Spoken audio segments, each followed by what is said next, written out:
ಜಯಲಲಿತಾ ಹಾಗೂ ಆಪ್ತ ಸ್ನೇಹಿತೆ ಶಶಿಕಲಾ ನಡುವೆ ಚರ್ಚೆ ನಡೆಯುತ್ತೆ.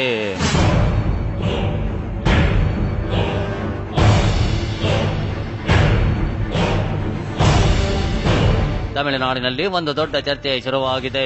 ಅದು ಸೆಪ್ಟೆಂಬರ್ 21ನೇ ತಾರೀಕು ನಡೆಯಿತೋ ಎನ್ನಲಾದ ಗಲಾಟೆಯ ಬಗ್ಗೆ.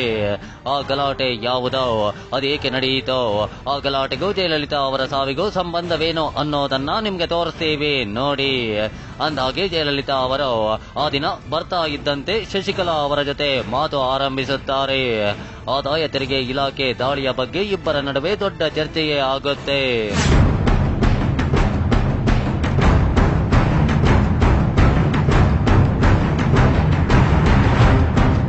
ಮಾತು ನಡೆಯುವಾಗ ಜಯಲಲಿತಾ ಕೊಂಚ ಏರು ದನಿಯಲ್ಲೇ ಮಾತನಾಡುತ್ತಾರೆ. ಅಲ್ಲಿಗೆ ಮಾತಿಗೆ ಮಾತು ಬೆಳೆಯುತ್ತೆ. ಈ ವೇಳೆ ಶಶಿಕಲಾ ಅವರು ಕೈಗಳನ್ನ ಮೇಲೆತ್ತಿ ಮಾತನಾಡುತ್ತಿದ್ರು. ಅದನ್ನ ಸಹಿಸೋಕೆ ಆಗದ ಜಯಲಲಿತಾ ಅವರು ಶಶಿಕಲಾ ಅವರ ಕೈಗಳನ್ನ ಕೆಳಗಿಳಿಸುತ್ತಾರೆ.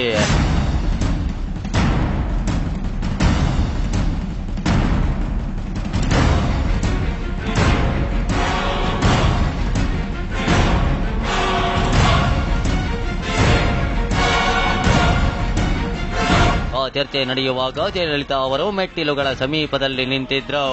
ಆದ್ರೆ ಆ ಮೆಟ್ಟಿಲುಗಳನ್ನ ಅವರು ಗಮನಿಸಿರಲಿಲ್ಲ. ಶಶಿಕಲಾ ಅವರಿಗೆ ಬೈಯುವ ಬರದಲ್ಲಿ ಅವರು ಕಾಲು ಜಾರುತ್ತಾರೆ. 4 ಮೆಟ್ಟಿಲು ಕೆಳಗೆ ಬೀಳುತ್ತಾರೆ. ಇದನ್ನ ಕಣ್ಣಾರೆ ಕಂಡ ಶಶಿಕಲಾ ಕೂಡಲೇ ಬಂದು ಅವರನ್ನ ಮೇಲೆತ್ತಿದ್ರು. ಕೂಡಲೇ ಅಪೋಲೋ ಆಸ್ಪತ್ರೆಗೆ ಕರೆದುಕೊಂಡು ಬಂದ್ರು.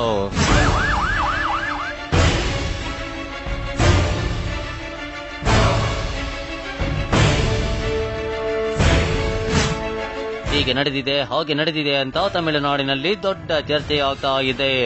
ಆದ್ರೆ ಇದನ್ನ ಕಣ್ಣಾರೆ ಕಂಡ ಯಾರೊಬ್ಬರೋ ತುಟಿ ಬಿಚ್ಚುತ್ತಿಲ್ಲ. ಇನ್ನು ಗಲಾಟೆಯ ಬಳಿಕ ನಡೆದ ಘಟನೆಗಳು ಕೂಡ ಅನುಮಾನಗಳನ್ನ ಹುಟ್ಟು ಹಾಕಿವೆ. ಯಾಕಂದ್ರೆ ಜಯಲಲಿತಾ ಅವರು ಕೆಳಕ್ಕೆ ಬೀಳ್ತಾ ಇದ್ದಂತೆ ಅವರ ಪರ್ಸನಲ್ ವೈದ್ಯರಿಗೆ ಫೋನ್ ಮಾಡಬೇಕಿತ್ತು. ಆದ್ರೆ ಶಶಿಕಲಾ ಫೋನ್ ಮಾಡೋಲ್ಲ. ಅಷ್ಟೇ ಅಲ್ಲ, ಜಯಲಲಿತಾ ಅವರು ಸದಾ ಕಾಲ ಟ್ರೀಟ್ಮೆಂಟ್ ಪಡೆಯುತ್ತಿದ್ದ ರಾಮಕೃಷ್ಣ ಆಸ್ಪತ್ರೆಗೆ ದಾಖಲಿಸಬೇಕಿತ್ತು. ಆದ್ರೆ ಶಶಿಕಲಾ ಅಪೋಲೋ ಆಸ್ಪತ್ರೆಗೆ ದಾಖಲು ಮಾಡಿದ್ರು. ಎಲ್ಲಕ್ಕಿಂತ ಮುಖ್ಯವಾದ ಸಂಗತಿ ಏನಂದ್ರೆ ಜಯಲಲಿತಾ ಅವರನ್ನ ಅಪೋಲೋ ಆಸ್ಪತ್ರೆಗೆ ಕರೆದುಕೊಂಡು ಬಂದಾಗ ಅವರಿಗೆ ಪ್ರಜ್ಞೆ ಇರಲಿಲ್ಲ.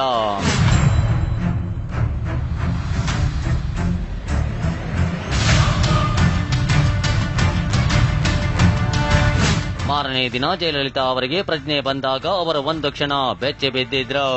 ನನ್ನನ್ನ ಅಪೋಲೋ ಆಸ್ಪತ್ರೆಗೆ ಕರೆದುಕೊಂಡು ಬಂದಿದ್ದೇಕೆ ಅನ್ನೋ ಬಗ್ಗೆ ಪ್ರಶ್ನೆ ಮಾಡಿದ್ರು. ಆಗ ಮನೆಗೆ ಹತ್ತಿರವಾಗಿರೋದ್ರಿಂದ ಇಲ್ಲಿ ದಾಖಲು ಮಾಡಿದ್ದಾಗಿ ಶಶಿಕಲಾ ಉತ್ತರಿಸಿದ್ರು. ಇಷ್ಟೆಲ್ಲ ನಡೆದ ಬಳಿಕ ಅಂದ್ರೆ ಜಯಲಲಿತಾ ಅವರು ಆಸ್ಪತ್ರೆಗೆ ದಾಖಲಾದ 1 ವಾರ ಅವರು ಚೆನ್ನಾಗಿಯೇ ಇದ್ರು. ಎದ್ದು ಓಡಾಡ್ತಾರೆ ಅನ್ನೋ ಸುದ್ದಿಯೇ ಬಂದಿತ್ತು. ಆದ್ರೆ ಡಿಸೆಂಬರ್ 5ನೇ ತಾರೀಕು ದಿಢೀರನೆ ಅಮ್ಮ ಇನ್ನಿಲ್ಲ ಅನ್ನೋ ಸಂದೇಶ ರವಾನೆಯಾಯ್ತು.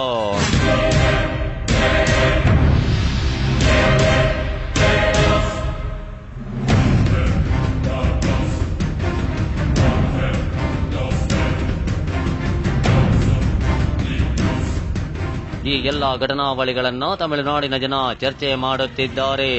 ಈ ಚರ್ಚೆಯ ನಡುವೆಯೇ ಶಶಿಕಲಾ ಅವರು ಎಐಎಡಿಎಂಕೆ ಪಕ್ಷದ ಪ್ರಧಾನ ಕಾರ್ಯದರ್ಶಿಯಾಗಿ ಬಿಟ್ರು.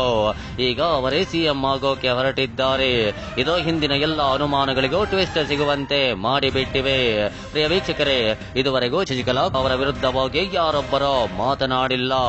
ಆದ್ರೆ ಇದೇ ಮೊದಲ ಬಾರಿಗೆ ಎಐಎಡಿಎಂಕೆ ಪಕ್ಷದ ಹಿರಿಯ ನಾಯಕ PH ಪಾಂಡಿಯನ್ ತಿರುಗಿ ಬಿದ್ದಿದ್ದಾರೆ.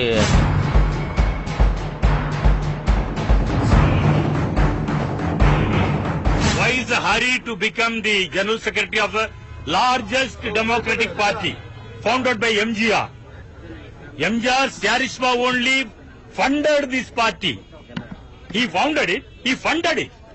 இப்போ இன்னைக்கு இந்த அம்மா புரட்சி தலைவி அம்மா அவர்கள் தங்களுடைய உழைப்பை பூரா செலவழித்து she has spent her own money in this election for all the candidates. இன்னைக்கு நிக்கிறான 140 பேர் 130 பேர் இன்னைக்கு இந்த சசிகலா ஓட்டு போடுறானே, எம்எல்ஏ இருந்து ஓட்டு போடுறாங்க, மக்கள் ஓட்டு போடல.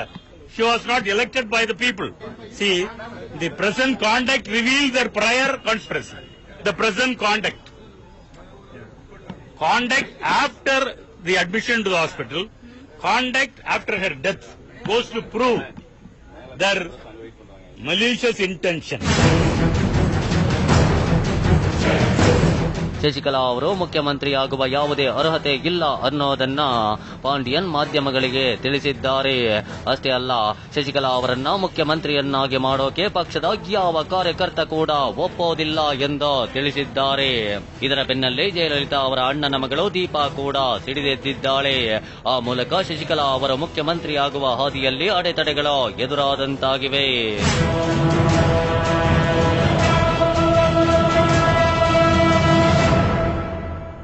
ಜಯಲಲಿತಾ ಅವರ ಆಪ್ತ ಗೆಳತಿಯಾದ ಶಶಿಕಲಾ ಅವರ ಮೇಲೆ ಇಂದಿಗೂ ಜನರಲ್ಲಿ ಸಾಕಷ್ಟು ಅನುಮಾನಗಳಿವೆ. ಆ ಅನುಮಾನಗಳು ಮತ್ತಷ್ಟು ಗಟ್ಟಿಯಾಗುವುದಕ್ಕೆ ಕಾರಣವೇನು ಅನ್ನೋದನ್ನ ನಿಮಗೆ ತೋರಿಸ್ತೀವಿ. ಅದಕ್ಕೂ ಮುನ್ನ ಒಂದು ಸ್ಮಾಲ್ ಬ್ರೇಕ್.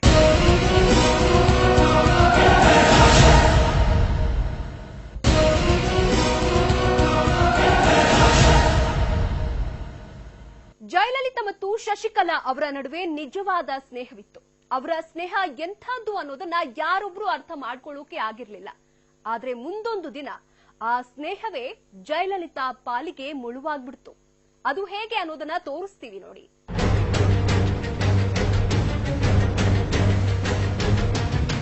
ಜಯಲಲಿತಾ ಅವರ ಸಾವಿನ ದಿನದಿಂದಲೂ ಸಾಕಷ್ಟು ಅನುಮಾನಗಳು ಜನರನ್ನ ಕಾಡುತ್ತಲೇ ಇವೆ. ಅದರಲ್ಲೂ ಶಶಿಕಲಾ ಅವರ ಮೇಲೆಗೆ ಅನುಮಾನಗಳು ಹೆಚ್ಚಿವೆ. ಅದಕ್ಕೆ ಕಾರಣಗಳು ಉಂಟು. ಅದೇನು ಅಂದ್ರೆ, ಶಶಿಕಲಾ ಮತ್ತು ಜಯಲಲಿತಾ ಇಬ್ಬರು ಆತ್ಮೀಯರಷ್ಟೇ ಅಲ್ಲ, ಅವರಿಬ್ಬರು ಎರಡು ದೇಹ ಒಂದು ಜೀವ ಅನ್ನೋ ಹಾಗಿದ್ದವರು. ಆದ್ರೆ ಕಾಲ ಉರುಳಿದಂತೆ ಇಬ್ಬರ ನಡುವಿನ ಆತ್ಮೀಯತೆ ಕಡಿಮೆಯಾಗುತ್ತಾ ಬಂತು. ಯಾವ ಮಟ್ಟಿಗೆ ಅಂದ್ರೆ, ಜಯಲಲಿತಾ ಅವರು ಶಶಿಕಲಾ ಅವರನ್ನ ಪೋಯಸ್ ಗಾರ್ಡನ್ ನಿಂದಲೇ ದೂರ ಕಳುಹಿಸಿ ಬಿಟ್ಟಿದ್ರು.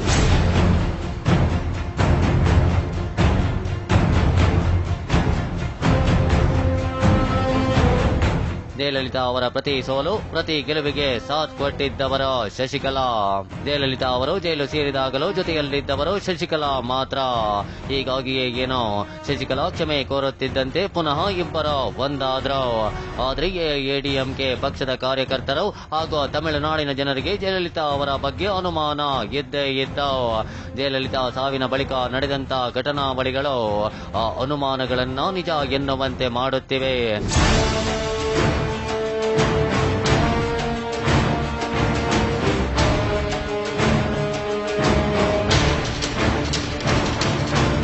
ನಿಮ್ಗೆಲ್ಲ ಗೊತ್ತೇ ಇದೆ, ಶಶಿಕಲಾ ಅವರ ಪುತ್ರನೇ ಜಯಲಲಿತಾ